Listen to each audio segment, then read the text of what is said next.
Estamos en el quinto mensaje de esta serie de predicaciones basadas en el libro de Hechos. La semana pasada nos preguntamos, ¿es Pentecostés para mí?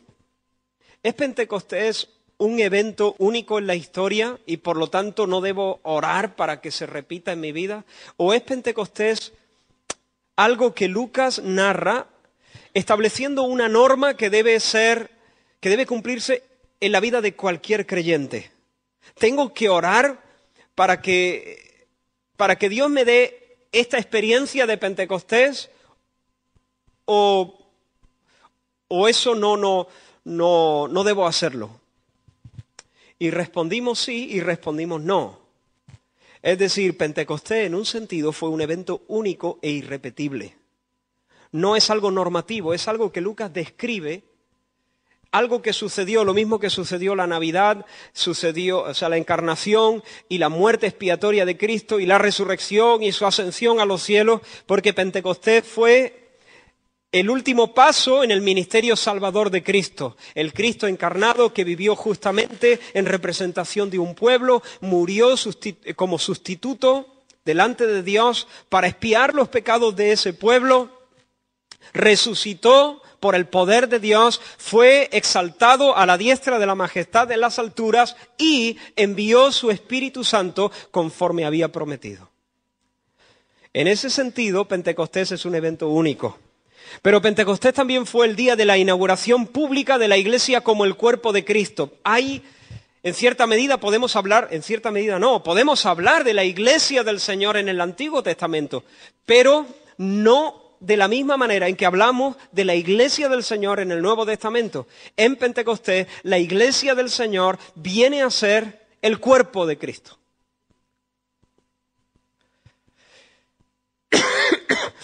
Y también, ese día de Pentecostés fue la inauguración de la era del Espíritu, donde se revierte la maldición de Babel, estamos repasando, y se comienza la siega universal. Ahora el Israel de Dios es el cuerpo de Cristo y está formado por personas de toda lengua y de toda tribu, de toda raza, de toda nación. Así que en este sentido, Pentecostés es un evento único que no puede repetirse y por lo tanto no puedo pedir que Dios me haga participar de esta misma forma en esa experiencia. ¿Por qué? Porque cuando el creyente nace de nuevo, en ese mismo instante es bautizado con el Espíritu Santo y en ese bautismo somos incorporados al cuerpo de Cristo. Fuisteis bautizados por un mismo Espíritu, por el Espíritu en un mismo cuerpo. Así que yo experimento Pentecostés en algunos sentidos cuando nazco de nuevo, en esa obra sobrenatural de Dios. Pero sucedió algo más en Pentecostés. No solamente vino el Espíritu Santo para permanecer en los creyentes y hacer de ese cuerpo de creyentes el cuerpo de Cristo. No solamente eso, sino que las personas allí fueron llenas del Espíritu Santo. El Espíritu Santo tomó posesión de sus vidas, los invistió de poder. Y en ese sentido, hermanos, decíamos que Pentecostés no solamente es descriptivo, Pentecostés es normativo. Pentecostés es algo que debe marcar la pauta para cualquier creyente. Pentecostés es para mí, en un sentido, Pentecostés es para mí hoy, esa experiencia, en un sentido no, es un evento que pasó en el pasado y yo no debo pedir que se repita, pero en otro sentido, sí. Pentecostés marca la norma de lo que Dios quiere para mí hoy. ¿Me seguí hasta aquí? Os pongo un ejemplo que no pusimos la semana pasada. Cuando Saulo de Tarso fue derribado por Dios en el camino a Damasco, Jesús se le apareció mientras él perseguía a los cristianos. Y tal fue el encuentro, Saulo fue transformado. Él quedó ciego durante 3 días y estuvo en una casa encerrado, no comió ni bebió, y no vio a nadie. Él oraba, según el Señor le dijo a Ananías. He aquí él ora. Y Dios envió a un discípulo para que le impusiera las manos y lo sanara de su ceguera. Mira cómo fue el encuentro de Ananías. Este discípulo al principio se resistió un poco porque le dijo: Señor, este Saulo es un tipo peligroso. He escuchado que este hombre está torturando a los cristianos. Ananías como diciéndole al Señor: Señor, ¿tú estás seguro? ¿No te habrás equivocado de persona? ¿Tú quieres que yo vaya y ore por él? Dios le dijo: sí, ve, porque este es un instrumento que yo he escogido para llevar mi nombre en presencia de los gentiles. Y Ananías, como un discípulo fiel, se encaminó. Y al encontrar a Pablo le dijo, atento, fue entonces Ananías y entró en la casa y poniendo sobre él las manos, dijo: hermano Saulo. Repito, hermano Saulo. Esa palabra hermano le tuvo que sonar a Saulo como música en los oídos, ¿sí o no? Eso tuvo que quebrantarlo, eso tuvo que sacudirlo, porque hacía 3 días Saulo había ido para destrozarle la vida a Ananías. Pero ahora Ananías llega y le dice: hermano Saulo. De aquí concluyo que Pablo ha tenido un encuentro verdadero con Cristo, es una nueva criatura, ha sido salvo por el Señor, y Ananías se lo confirma diciéndole: tú no eres extranjero para mí, tú eres mi hermano, hermano Saulo. Y sigue diciendo: el Señor Jesús, que se te apareció en el camino por donde venías, me ha enviado para que recibas la vista y seas lleno del Espíritu Santo. Mi pregunta es: ¿Pablo es salvo? ¿Sí o no?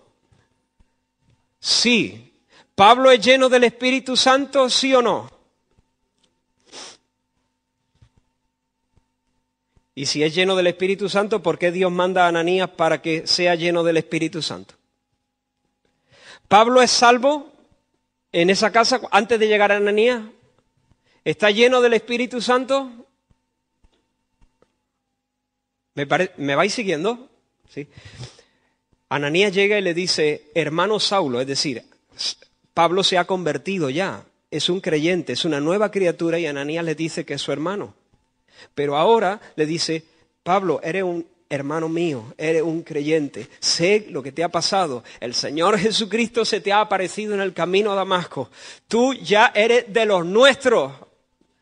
Pero ahora es Jesús, ese mismo Jesús que te ha salvado, me ha enviado aquí para darte sanidad y para que seas lleno del Espíritu Santo, para que tengas una experiencia de plenitud, una investidura de poder. ¿Por qué? Porque Dios me ha revelado cuánto te es necesario padecer por su nombre, que Dios me ha dicho que tú eres un instrumento escogido para llevar su nombre a los gentiles, y por lo tanto me ha enviado aquí para ponerte las manos y que tú tengas una experiencia no solamente de salvación, que ya la has tenido, sino de capacitación divina, de plenitud divina, un bautismo, una llenura, como quieras llamarlo, pero una experiencia donde el Espíritu Santo lo colma, lo capacita, lo llena, lo inviste de poder. Hermanos, tenemos derecho de esperar esta experiencia. Se trata de una efusión, de un bautismo, de una llenura. Repito, llámalo como quieras, lo importante es que lo tengas. Pero donde los resultados son, las consecuencias son una revelación de Cristo, su gloria, su poder, su fidelidad más ancha, que hace que la alabanza, el gloriarnos en el Señor se desate. Alabanza desbordada. Una persona que es llena del Espíritu Santo se desborda en alabanza. Su boca está llena de alabanza. Se gloría en el Señor, y un nuevo denuedo.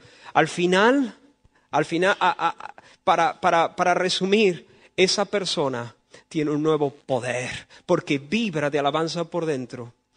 Es llena de una mayor valentía y un mayor denuedo, una nueva libertad en el Señor. Por lo tanto, tiene un nuevo poder y una nueva capacidad para servir al Señor. Se trata de una experiencia notable. Todo esto es resumen. Es decir, que es evidente para uno mismo. Puede haber señales externas, pero no es lo más importante. Puede haber lenguas, otros idiomas, puede haber como una especie de fuego sobre la cabeza, puede haber temblores, puede haber un sentimiento de calor, puede haber... pero no es necesario. no estamos buscando las señales no se dan igual en las personas, y este es un error grave, hermanos, no me cansaré de repetirlo. No estamos buscando las señales, ni para disfrutarlas, ni para concluir que nuestra experiencia es auténtica. Estamos buscando la plenitud del Espíritu, que no es un poder, que no es un líquido, es una persona. Pero las señales pueden darse. Y nosotros sencillamente tenemos que decir: Señor, lo que quiero es ser lleno de ti. Y hazlo como tú quieras hacerlo. Hermanos, tenemos un llamamiento positivo: sed llenos del Espíritu Santo. Por eso terminé diciendo: no te conformes con lo que ya tienes. Renuncia a vivir en el nivel donde estás. Aspira a más, persigue más. Con la ayuda del Señor en esta mañana, no tenemos mucho tiempo, por lo tanto estoy seguro de que no vamos a terminar lo que me había propuesto, pero lo vamos a dejar por la mitad, así que no te preocupes. Con la ayuda del Señor lo que queremos hacer es considerar algunas claves bíblicas sobre cómo ser lleno o cómo recibir la llenura del Espíritu Santo. Ahora, primero, quiero decir dos cosas. En primer lugar, ¿a qué nos referimos exactamente con ser llenos por el Espíritu Santo o con el Espíritu Santo? ¿Qué significa eso realmente? Y permitidme que lea una cita larga de el pastor Sugel Michelén, que lo explicó tan bien que decidí leerla entera. Él dice: el Espíritu mora en todo cristiano, pero no todos los cristianos son llenos del Espíritu.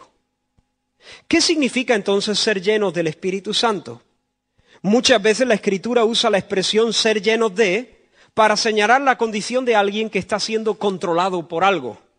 Por ejemplo, en Lucas 5:26 se habla de un grupo de personas que se llenaron de temor al ver al Señor sanar a un paralítico. Y en Lucas 6:11 se dice que los fariseos se llenaron de furor contra Cristo porque sanó en el día de reposo a un hombre que tenía una mano seca. No es lo mismo sentir miedo o sentir ira que estar lleno de miedo o estar lleno de ira. No es lo mismo. Son dos experiencias distintas. Una persona llena de miedo está controlada por el miedo. Y el que está lleno de ira está controlado por la ira al punto de que puede ser capaz de hacer cualquier cosa. ¿Me seguís? No es lo mismo sentir ira que estar lleno de ira. Son dos experiencias distintas. No palabras distintas, experiencias distintas. No es lo mismo sentir miedo que estar lleno de temor. Bien. Ser lleno del Espíritu entonces no es otra cosa que ser controlados por el Espíritu que mora en nosotros. Noten el contraste, sigue diciendo Sugel Michelén, en Efesios 5:18, no os embriaguéis con vino, en lo cual hay disolución, antes bien sed llenos del Espíritu. Lo que sucede con una persona cuando se emborracha es que es que ha tomado tanto alcohol que su influencia lo domina. Este hombre está bajo el efecto de la bebida. Lo que Pablo nos dice aquí es que no debemos dejar que eso ocurra. No debemos permitir que el alcohol nos influencie de ese modo, sino que debemos dejarnos controlar por el Espíritu. Así como la bebida afecta a la mente, el corazón, la voluntad, así debemos ser afectados por el Espíritu en nuestra mente, nuestro corazón y nuestra voluntad. Esa es la similitud entre la borrachera y la llenura del Espíritu. Pero como decíamos hace un momento, sigue diciendo, también existe entre ambas una diferencia abismal. Y sigue, ¿no? Hasta ahí la cita. Lógicamente hay una similitud entre la borrachera y la llenura del Espíritu Santo, pero hay muchas diferencias. La borrachera hace que pierdas el control de tus pensamientos. La llenura del Espíritu Santo hace que como nunca antes seas una persona cabal, dueña de tus pensamientos, un hombre o una mujer, como lo que tenemos que hacer. el genio en ese sentido, los pensamientos se nos avivan, se nos despierta, somos más, discernimos mejor las cosas, todo, hasta el color de la luz lo percibimos mejor. Así que, ¿de qué estamos hablando en realidad? Estamos hablando de ser controlados y capacitados por el Espíritu de Dios. Hermanos, no estamos hablando de otra cosa, sino la vida de Dios desbordada en nuestra alma. Es Dios mismo, la tercera persona de la Trinidad, viniendo a nuestros corazones, a nuestras mentes, a nuestra voluntad, y tomándonos y llenándonos de tal manera que quedamos bajo su influencia. Así se vive la vida. Hemos sido diseñados para vivir así, bajo la unción del Espíritu Santo, caminando en el Espíritu y por el Espíritu. La plenitud de Dios refrescando y saciando todas las áreas de nuestras vidas. La presencia del Señor se manifestaba en el templo, en el lugar santísimo, entre las alas de los querubines. Pero había ocasiones donde la presencia de Dios se manifestó más allá del propiciatorio, que era la tapa del arca, de este tamaño más o menos, se manifestaba más allá del propiciatorio y más allá del lugar santísimo y más allá del lugar santo, la nube de la gloria del Señor, que generalmente estaba entre las alas de los querubines, se manifestaba de tal manera que henchía la casa, llenaba todo el templo, y aún los sacerdotes tenían que permanecer quietos y a distancia y no podían ministrar porque la gloria de Dios había llenado la casa. Pues lo mismo ocurre con nuestras vidas. El Espíritu está en nosotros. Todo verdadero creyente tiene el Espíritu Santo morando de manera permanente en Él, de manera gloriosa, sobrenatural en Él. Y esto es un misterio. No podemos explicar casi nada de cómo funciona esto, pero es una realidad. Pero el Señor quiere que nosotros tengamos esa experiencia cuando la nube de la gloria de Dios llena toda la casa. Y somos investidos, capacitados, henchidos por Dios. Ahora, hermanos, quiero que notéis en el texto que esto fue más que una experiencia psicológica. Se trata de un evento histórico. Esto pasó de verdad, hermanos. Esto no fue una cosa que no pasó, pero ellos, los 120, se lo imaginaron por dentro. No fue que ellos sintieron que pasó, pero en realidad no pasó.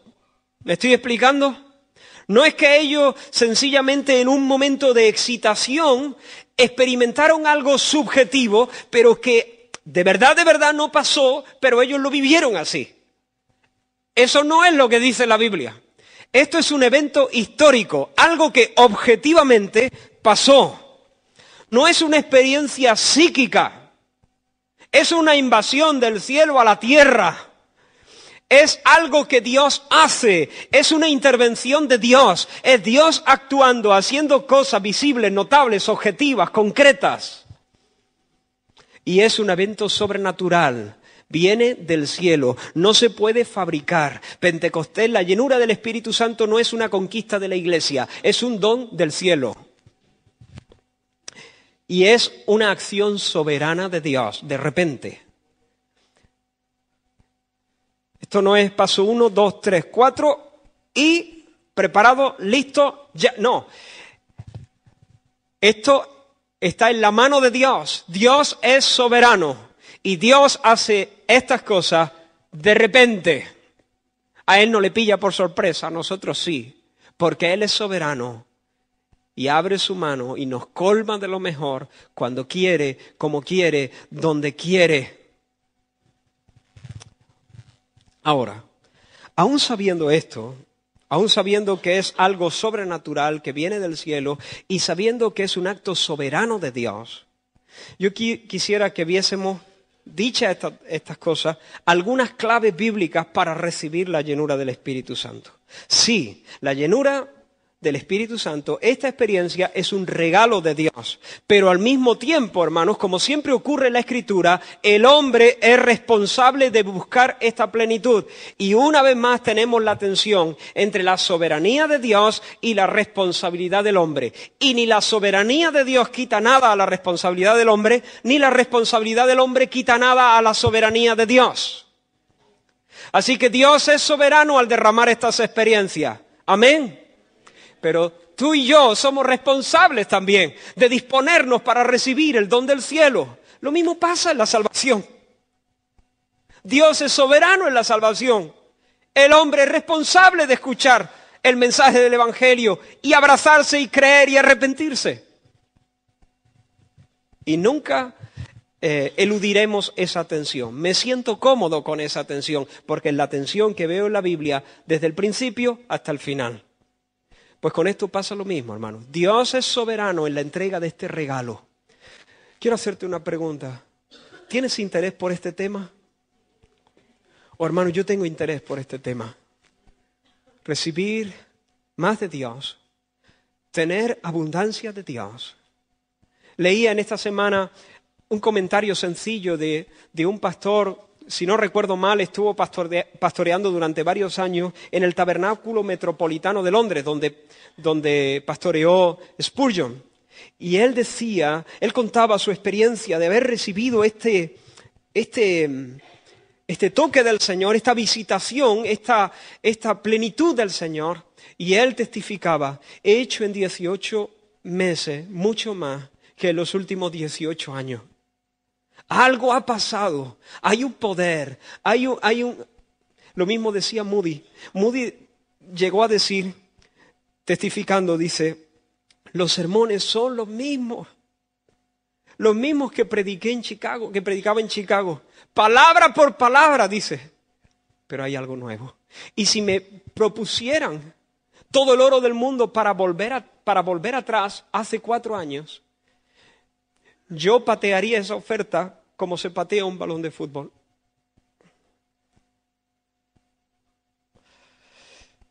Hermano, yo quiero, si hay esto de Dios, y ciertamente creo que la Biblia lo presenta de forma clara, yo quiero ser renovado en esta experiencia de llenura y de plenitud del Señor.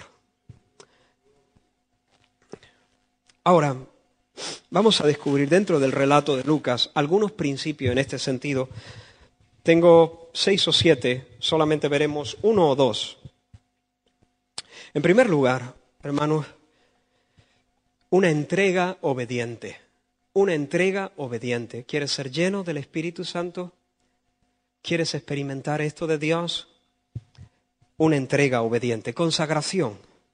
Hermanos, cuando se inauguró el tabernáculo en el desierto, el tabernáculo de Moisés. Dice la palabra de Dios en el libro de Levítico que Moisés y Aarón entraron en el tabernáculo de reunión y salieron y bendijeron al pueblo y la gloria de Jehová se apareció a todo el pueblo. Y salió fuego de delante de Jehová y consumió el holocausto con las grosuras sobre el altar y viéndolo todo el pueblo alabaron y se postraron sobre sus rostros. Todo estaba dispuesto, pero el culto no podía empezar. ¿Por qué?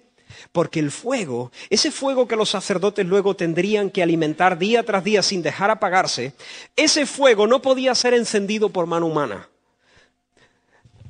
Dios había dado el diseño del tabernáculo a Moisés. Moisés fielmente lo había comunicado a los líderes. Y gente capacitada por Dios había hecho el tabernáculo según las medidas que Dios había entregado a Moisés. Habían dispuesto todo, el altar en su sitio, las cortinas, las separaciones de la tienda. Todo estaba en su lugar. Pero el culto no podía empezar, hacía falta que Dios mismo mostrase su agrado, su complacencia e iniciase todo derramando fuego del cielo. Y fuego del cielo cayó. Luego los sacerdotes tendrían que alimentarlo, que la llama no se apague nunca. Que la llama no se apague nunca. Esa era responsabilidad de los sacerdotes. Pero los sacerdotes no podían poner fuego de su cerilla, no podían traer fuego de su brasero, no podían traer fuego humano. Aquello tenía que ser fuego celestial y eso, el único que lo puede poner es Dios. Y fuego cayó, lo acabo de leer. Pero hermanos, ¿por qué cayó fuego? Cayó fuego porque Dios es soberano y envía fuego. Sí, pero cayó fuego porque había víctimas sobre el altar. El punto aquí es que Dios no envía fuego sobre un altar vacío. Dios envía fuego sobre la víctima que ha sido puesta sobre el altar. Años después, el rey David tiene un deseo en su corazón, un deseo santo, movido por el celo del Señor, quiere hacerle un templo al Señor, una casa al Señor. Y Dios le dice, tú no me edificarás casa, yo te voy a edificar casa a ti. Me encantaría detenerme y predicar de este texto, pero sigo adelante. Yo te voy a edificar casa a ti, pero un hijo tuyo será el que me edifique casa. Y luego Dios le regala a Salomón y lo bendice Dios a Salomón. Y entonces Salomón toma los planos que David su padre le da y se levanta para edificar el templo en Jerusalén. De nuevo lo dispone todo según el modelo que se le ha entregado. Fielmente el altar en su sitio, las separaciones tal cual Dios las ha diseñado, cada mueble, el candelero y la mesa con los panes de la proposición y el altar del incienso y el velo delante del Santísimo, todo en su sitio, pero de nuevo el culto no puede comenzar. ¿Por qué? Porque el fuego tiene que venir de arriba una vez más. No puedo traer un fuego extraño al Señor. Algo hecho aquí en la tierra, frotando palos o frotando piedras. No puedo traer algo hecho por mí, tiene que ser algo descendido del cielo. Cuando Salomón acabó de orar, descendió fuego de los cielos y consumió el holocausto y las víctimas. Y la gloria de Jehová llenó la casa. Y no podían entrar los sacerdotes en la casa de Jehová porque la gloria de Jehová había llenado la casa de Jehová. De nuevo, fuego del cielo, inaugurando el culto, inaugurando la casa de Dios. Y la gloria de Dios llenando la casa. Pero de nuevo el fuego viene. ¿Por qué? Porque Dios es soberano. Amén. Y lo envía de forma generosa y providencial. Sí, pero el fuego viene también porque sobre el altar hay holocausto. Hay dispuestas víctimas sobre las cuales la llama puede arder. Hermano, esto es importantísimo. Para que el fuego arda es necesaria una víctima. Dios no manda el fuego sobre un altar vacío. Cuando el altar de Dios y el culto al Señor estaba por desaparecer, Elías se levantó como un hombre de Dios y desafió a todos los profetas falsos y convocó al pueblo de Israel en el monte Carmelo y edificó el altar de Dios con 12 piedras. Y dispuso la víctima, el holocausto sobre el altar. Y se le ocurrió que la prueba donde Dios podía demostrar su divinidad y su supremacía y sus derechos de gobierno sobre Israel era que podía mandar fuego del cielo. No fue una ocurrencia. Ese hombre no va ahí haciendo lo primero que se le viene a la mente. Él sabe que el culto está por morir, hay apostasía, es un tiempo de oscuridad. Que de nuevo el fuego tiene que venir de arriba. Por eso él dice, el Dios que responda por fuego, ese sea el Dios. Y de nuevo fuego viene de lo alto. Y aquí tiene, de nuevo, la casa de Dios. No son ladrillos, son 120 personas. Piedras vivas, no muertas. Ya no son tiendas, pieles de cabra. Ya no son piedras grandes, ahora son personas. La iglesia, la casa del Dios viviente, todo está dispuesto. Ya conocen el mensaje, ya han recibido la orden de llevarlo a todas las naciones. Ya Dios les ha instruido acerca de los misterios del reino. Pero les ha dicho, todavía no se puede empezar. ¿Por qué? Porque el fuego, una vez más, tiene que venir de arriba. ¿Y qué pasó en Pentecostés? El fuego viene otra vez de arriba. Fuego del cielo. ¿Pero por qué? Porque Dios es soberano y de forma generosa y providencial derrama eso que Él ha prometido derramar. ¿Pero por qué también? Porque hay 120 personas que están puestas sin reserva sobre el altar de la entrega. Dios no manda su fuego sobre la cabra en el monte. Dios manda su fuego sobre el cordero en el altar. Y esos 120 personas han renunciado a sus sueños. Se han entregado sin reserva a los propósitos de Dios. Por eso es tan vital que tengamos en cuenta lo que hemos dicho hasta aquí, hermanos. Todo lo que hemos hablado acerca del reino de Dios, los primeros mensajes del libro de Hechos, son fundamentales para esto. No podemos desconectar las cosas. Esa es nuestra manía a veces. Pasamos de un tema a otro y no vemos las conexiones. Y por eso lo perdemos todo, casi. No nos queda al final nada, porque todo está conectado. Pentecostés, ellos arden con el fuego de Dios, son llenos del Espíritu de Dios, porque se han dispuesto sobre el altar de la entrega. Y no hay 120 proyectos en esta habitación. Hay un proyecto, se llama el reino de Dios, y ellos están dispuestos a dejarse la vida para el avance de ese proyecto. Hermanos, Dios no va a derramar su Espíritu Santo sobre nuestras vidas para ayudarnos a alcanzar nuestros anhelos personales. Dios no va a derramar su Espíritu Santo para ayudarnos a alcanzar nuestros anhelos personales. Pongamos que mi anhelo personal es ser un ministro del Evangelio poderoso y famoso, conocido en España.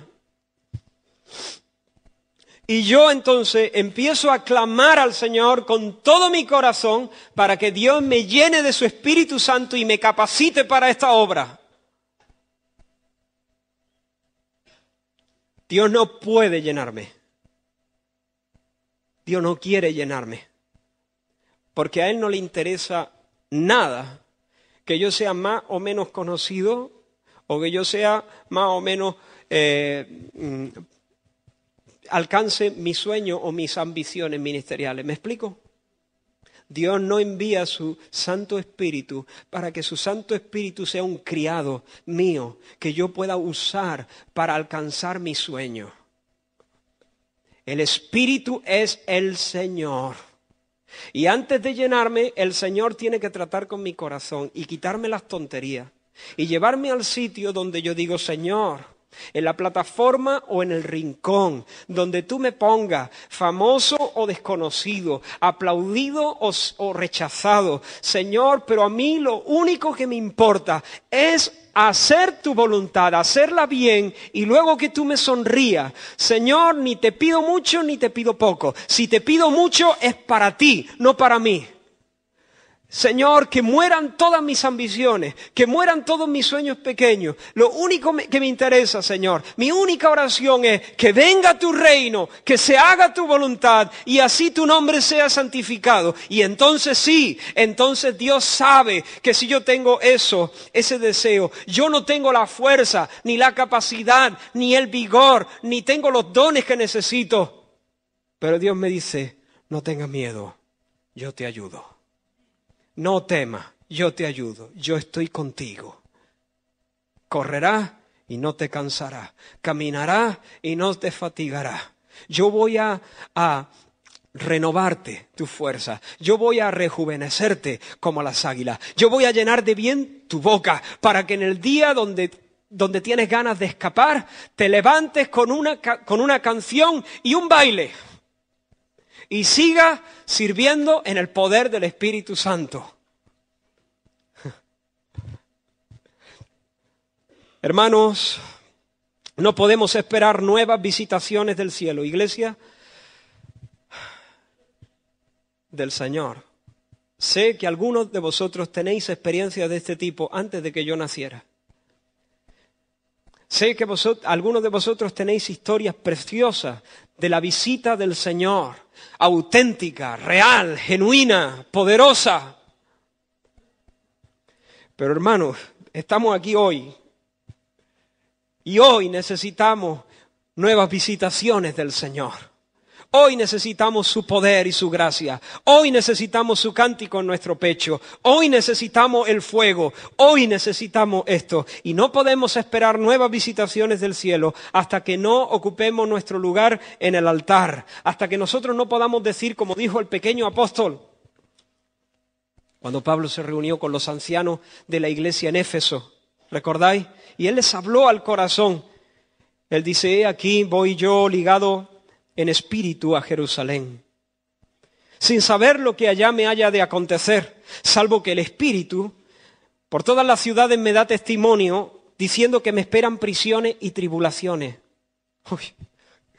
Algunas veces leemos unos versículos muy rápidos. El Espíritu le decía a Pablo, ánimo Pablo, te esperan prisiones y tribulaciones. Pero yo estoy contigo, ánimo. Pero de ninguna cosa hago caso. No está diciendo que no le hace caso al Espíritu. Está diciendo que no le hace caso al consejo de Satanás de ten cuidado de ti mismo, ten cuidado de ti mismo. Como Pedro le dijo a Jesús, de ninguna manera esto te acontezca, ten cuidado de ti mismo. Si tú no cuidas por ti, ¿quién va a cuidar por ti, Pablo? Tendrás que mirar alguna vez por ti mismo. De ninguna cosa hago caso, ni estimo preciosa mi vida para mí mismo, con tal que acabe mi carrera con gozo y el ministerio que recibí del Señor Jesús, para dar testimonio del Evangelio de la gracia. ¿Tú te imaginas a Pablo a solas con el Señor haciendo esta oración? Oh, qué fuerte. El Espíritu Santo de alguna manera, no sé cómo, a veces por medio de un profeta, por medio de Agabo, por ejemplo, el Espíritu le dio una palabra, pero a veces tal vez por una impresión interna, por una certeza, por una palabra a su corazón, le da esa convicción de que le esperan problemas. Y en ese momento Pablo tiene un rato con el Señor. A lo mejor no tiene mucho tiempo, tiene 5 minutos porque tiene que salir al siguiente lugar, pero allí a solas cierra un momento la puerta, se evade de los ruidos y le dice, Señor, estoy luchando con tentaciones. Reconozco que a veces vienen temores a mí, pero me levanto en tu nombre, Señor. De ninguna cosa hago caso. Permíteme que acabe mi carrera con gozo. Permítame terminar mi ministerio con alegría. Señor, permíteme seguir dando testimonio de ti hasta el final. ¿Tú te imaginas la cara del Señor? ¿Tú te imaginas el corazón del Señor ahí?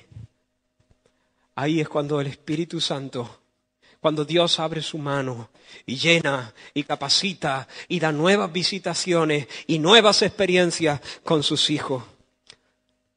Cuando Agabo le dio la profecía a Pablo, y todos los Lucas y otros hombres de Dios, empezaron a reconvenir a Pablo, a decirle, mira Pablo, piénsatelo mejor, tal vez hay otra manera, tal vez esto no sea lo prudente. Dios ha enviado una profecía y un profeta para advertirnos de los peligros. ¿Sabes cómo le responde Pablo? ¿Qué hacéis llorando?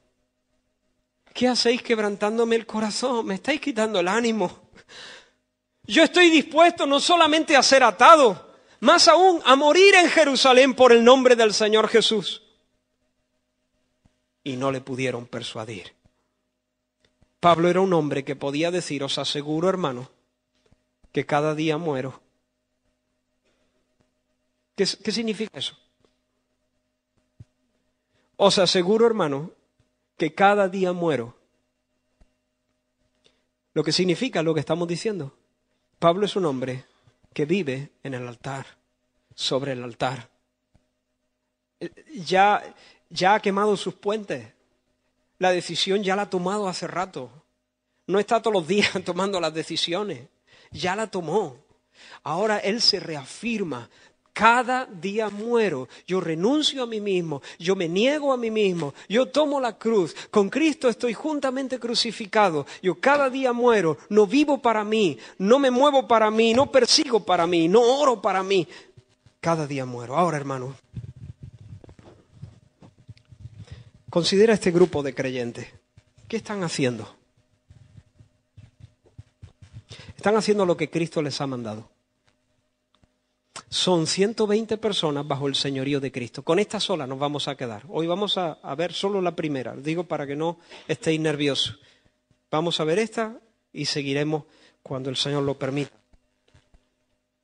Estos son 120 personas bajo el señorío de Cristo. Jesús les dice, no salgáis corriendo, quedaos todos vosotros en la ciudad de Jerusalén. ¿Y dónde están? Están en la ciudad de Jerusalén. El texto lo deja claro, están todos juntos, como el Señor les había dicho.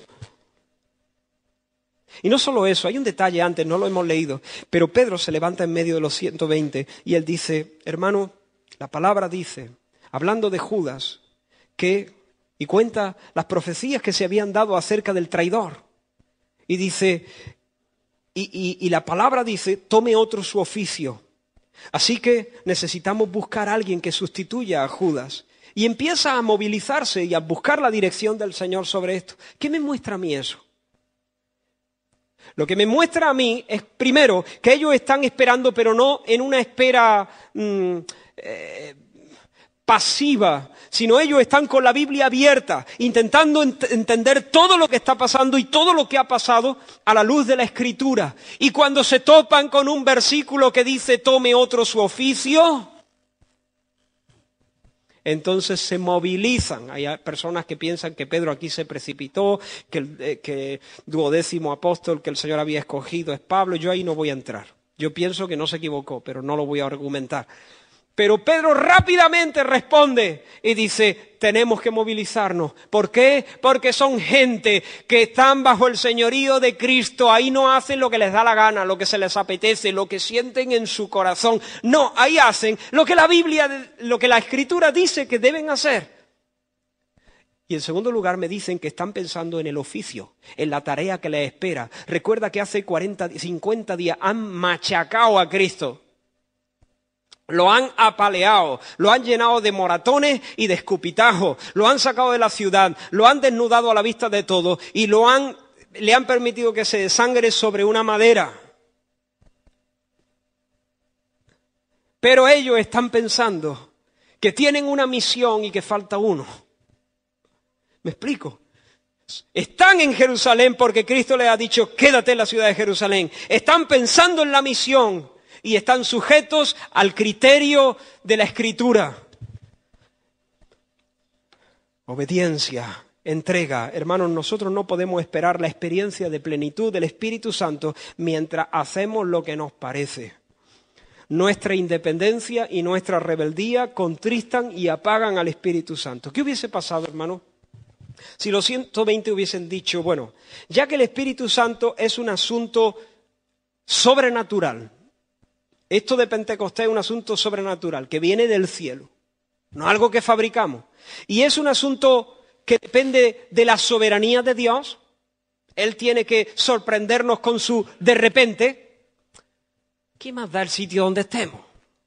Jerusalén o Galilea o el pueblo nuestro. ¿Qué más da? Si al fin y al cabo esto... ¿Qué hubiera pasado si se hubiesen ido a otro lugar? Si cada uno hubiese regresado a su casa. ¿Qué hubiera pasado, hermano? Que todavía estarían esperando en su casa. Porque el Señor no derrama su promesa, su plenitud, su bendición sobre una banda de gente que hace al final lo que les da la gana. Que sí, pero luego no. Lo haré, pero luego no lo hace.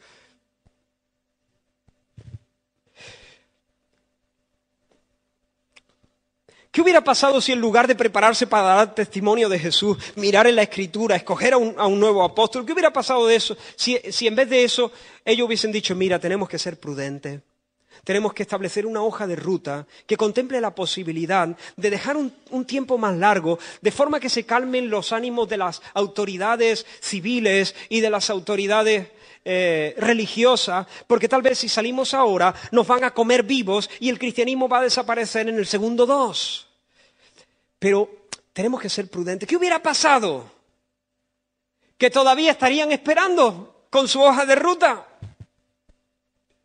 Hubiesen hecho un plan magnífico, aplaudido en todos los lugares, pero no habrían recibido el poder que viene del cielo.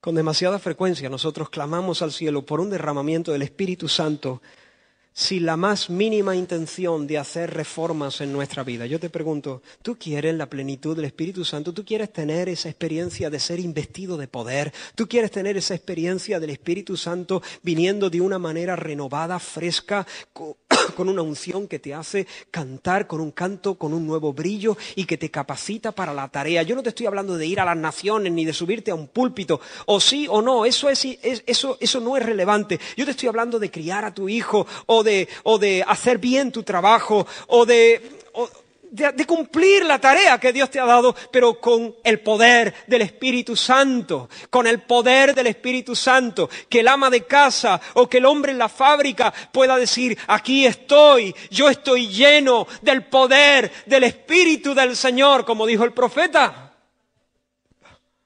Porque eso no es solo para el que predica, ¿no? O cuando tú te encierras a orar con el Señor, o cuando tú lees la Biblia, o cuando tú disciplinas a los hijos, o cuando tú juegas también. Aquí estoy con el poder del Espíritu del Señor. ¿Tú quieres tener esa experiencia? Ahora, ¿estás dispuesto a hacer reforma? ¿Estás dispuesto a someterte al señorío de Cristo? ¿Estás dispuesto a traer todo a los pies del Señor, todo aquello que tú sabes que Dios ya te ha señalado? Porque cuando pedimos la llenura del Espíritu Santo, generalmente Dios quiere hablar de las cosas que nosotros no queremos mencionar. Dios quiere hablar de las cosas de las que tú no quieres hablar, de las que yo no quiero hablar, de esas cosas que pasamos rápidamente mirando para otro lado, metemos un poco de ruido y nos excusamos diciendo que bueno, siempre hay alguien que lo hace peor, yo al fin y al cabo. Dios va en serio, Dios no juega. Tú quieres la plenitud de mi vida, tú quieres la abundancia de esos ríos que corren en tu vientre, tú quieres lo que yo tengo para ti, tú quieres nuevas dimensiones, tú quieres nuevas visitaciones, tú quieres nuevas unciones, tú quieres eso. Ya sabes de lo que tenemos que hablar. La iglesia que quiere nuevas visitaciones tiene que ser una iglesia que está dispuesta a nuevas reformas. Y estoy terminando. Hermano, nuestro problema es que a veces vamos a nuestro ritmo y queremos la unción. No, Jerusalén no, Judea mejor. Mi pueblo ahí en... ¿Y qué más da? Y luego lo justificamos. No, porque delante del Señor todos los lugares son los mismos. Esto no es un asunto, no tenemos que ser fanáticos. No tenemos...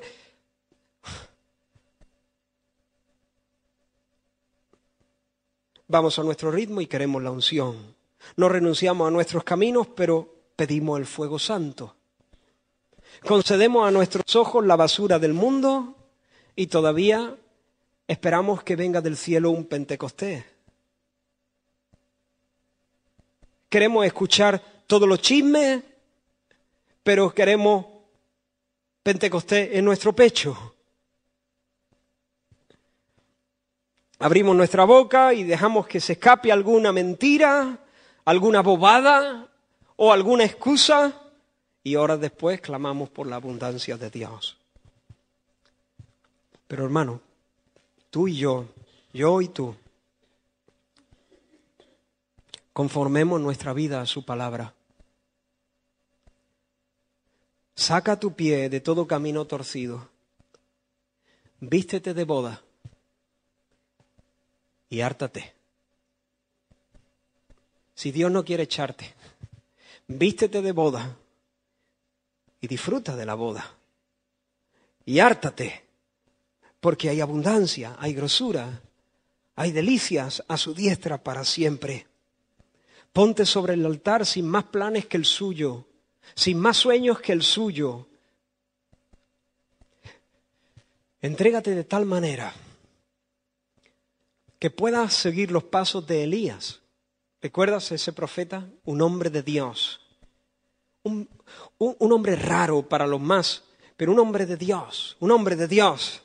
Dice Santiago, hablando de Elías, que Elías era un hombre normal. Era un hombre normal. No lo dice con esas palabras. Él lo dice, era un hombre sujeto a pasiones semejantes a las nuestras. Es otra manera de decir, Elías era un hombre normal, como tú. No, hombre, eso Santiago es que no nos quería impresionar. No, hermano, estoy en serio. Elías era una persona como tú. Y las luchas que tú tienes, las luchas salvajes que tú tienes son las luchas salvajes que el profeta tenía. A lo mejor no idénticas en las mismas áreas, pero al fin y al cabo, la media, la misma. Un hombre normal. Pero fíjate, y oró fervientemente para que no lloviese, y no llovió sobre la tierra por 3 años y 6 meses. Y oró otra vez, y el cielo dio lluvia, y la tierra produjo su fruto. Elías era un hombre normal, pero hacía cosas que no eran normales. ¿Y qué es lo más anormal que yo veo en este versículo? Lo leo otra vez. Elías era un hombre sujeto a pasiones semejantes a las nuestras, y oró fervientemente para que no lloviese, y no llovió. ¿Tú ves eso normal? Yo veo normal la segunda parte del versículo. Y otra vez oró para que lloviera, y llovió. Pero lo que no me cuadra es por qué Elías oró para que no lloviera. Porque cuando leemos el relato de Reyes, Elías aparece orando por lluvia. Pero nunca nos enteramos que también oró para que el cielo se cerrara hasta que Santiago nos lo dice. ¿Tú te imaginas a Elías, hermano? Esto no es normal. El hombre normal entra a la presencia de Dios y ora fervientemente para que no llueva. Y él no dijo para que no llueva en la casa de los demás. Y Señor, regálame un estanque, un oasis, una pequeña nube que todas las mañanas visite mi casa. No, él tuvo que ser alimentado por cuervos. Él tuvo que ver que el río también se le secaba a él. Él tuvo que ser humillado al punto de llegar a una viuda que se moría de hambre y pedirle pan. ¿Hay algo más humillante para el profeta, el hombre de Dios? Tener que pedirle pan a una mujer viuda que se está muriendo de hambre. ¿Hay algo más humillante? Mucho más difícil para Elías que para la viuda.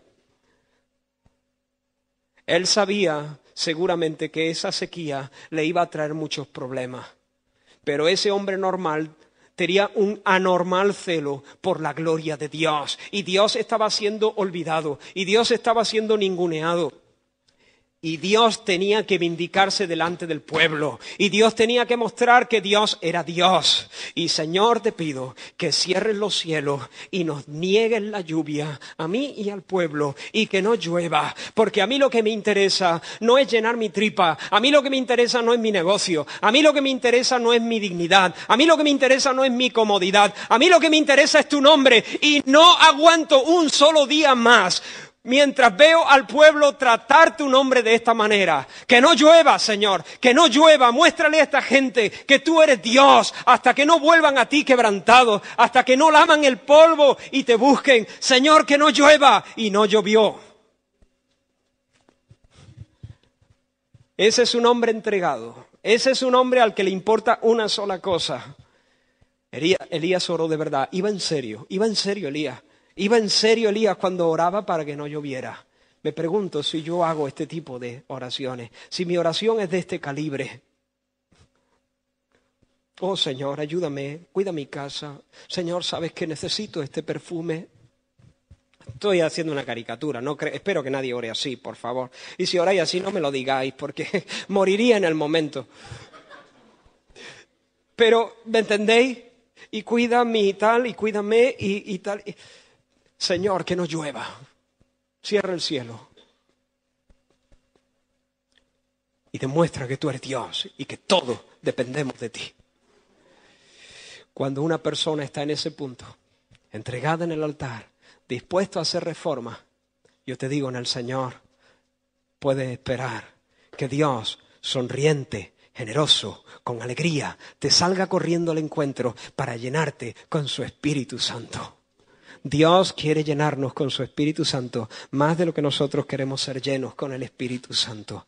Lo que pasa es que Dios no derrama eso sobre la cabra en el monte, sino sobre el cordero en el altar. Y yo te llamo en el nombre del Señor en esta semana, antes de dejar este lugar, a que tú preguntes al Señor, Señor, quiero ponerme como esos 120 bajo el señorío de Cristo. Quiero decir, he aquí el esclavo del Señor, como dijese María, la madre de Jesús. Quiero, Señor, que tú me muestres ¿Cuáles son las cosas que detienen el fluir? Señor, ¿cuáles son los pecados que están contristando tu espíritu? ¿Cuáles son las cosas que yo estoy haciendo a mi manera? ¿A qué estoy entregando mis ojos, mis oídos, mi lengua? Muéstrame esas cosas y dame la gracia. Dame un corazón que pueda levantarse aborreciendo todo camino de maldad y entregándose completamente a ti. El Señor, hermano, nos va a regalar tiempos bonitos. Créetelo. El Señor está moviéndose.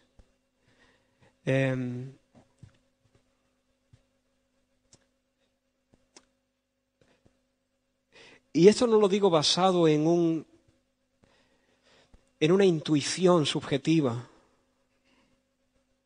Tenemos la palabra del Señor. Pero aparte, hablando con algunos de vosotros, pensando en la situación y al estar en la presencia del Señor, percibo que el Señor quiere regalarnos tiempos bonitos de refrigerio, de llenura, de plenitud, de capacitación, de investidura, de bautismo. Prepárate, no te quedes atrás. Deja que el Espíritu Santo te guíe en arrepentimiento y en confesión. Si descubres que hay cosas torcidas en tu corazón, ven al Señor, ven al Calvario. Confiesa tu pecado, abandona tu pecado y abrázate a Cristo con todo tu corazón. Hallarás el perdón, hallarás la limpieza y allanarás el camino para que se manifieste la gloria de Jehová. Amén. Si hay aquí alguna persona que nunca ha tenido un encuentro salvador con Cristo, nunca has entregado tu vida a Jesús, tienes una religión, pero no has tenido un encuentro personal con Jesús, entonces el Espíritu Santo no puede llenar y capacitar a nadie que primero no ha sido renacido por su poder. Ven al Señor, confiesa tu pecado, confiesa tu rebeldía al Señor, arrepiéntete y di de todo corazón: Jesús, tú eres Señor, lo reconozco, lo admito, lo creo.